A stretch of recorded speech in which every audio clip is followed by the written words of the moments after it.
Retained earning. ठीक है, ये हमारी दो चीज़ें इसके अंदर कवर हो रही हैं। अब रिटेन्ड अर्निंग के अंदर हम पहले नहीं देखेंगे, पहले हम देखेंगे कॉमन स्टॉक।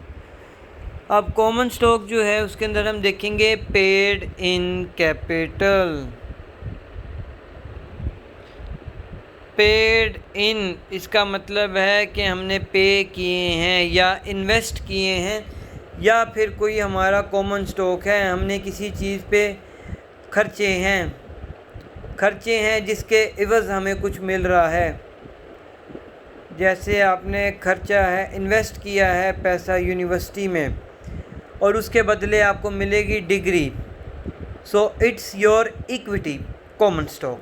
स्टॉक जैसे आपने शेयर होल्ड खरीदे हैं, शेयर होल्डर हो आप, या स्टॉक होल्डर हो, या आप स्टेक होल्डर हो, ये सारी चीज़ें आप कॉमन स्टॉक में कर सकते हो। ठीक है, इसके बाद आ रहा है रिटेन्ड अर्निंग। ये है हमारी जो है हमें अर्निंग मिल रही है। अब इस रिटेन्ड अर्निंग के अंदर क्या चीज़ें आती हैं? रेवेन्यू,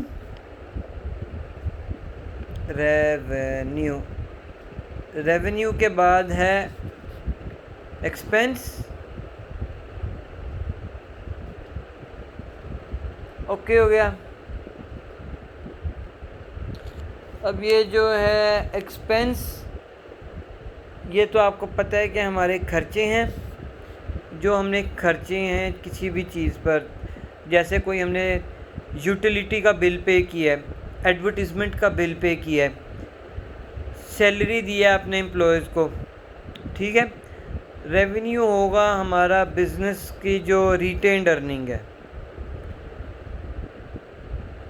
इनकम जनरेट जो हो रही है,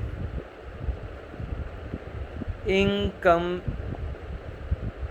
जनरेट जो हमें मिलेंगे पैसे, उसको हम कहते हैं रेवेन्यू। अब हमें सर्विस रेवेन्यू, हमने कोई सर्विस दी है, हमने कुछ करके दिखाया है, हमने कोई उनको काम करके दिया है, उसके बदले उसके एवज़ हमें मिल रहे हैं पैसे, तो वो हमारी होगी रिटेन्ड अर्निंग। अब रिटेन्ड अर्निंग के अंदर क्या चीज़ें आती हैं, सर्विस रेवेन्यू के अंदर क्या चीज़ें आती हैं, उन चीज़ों को हम देखेंगे। रेवेन्यू के अंदर आती हैं interest, sales revenue, service revenue, dividend revenue.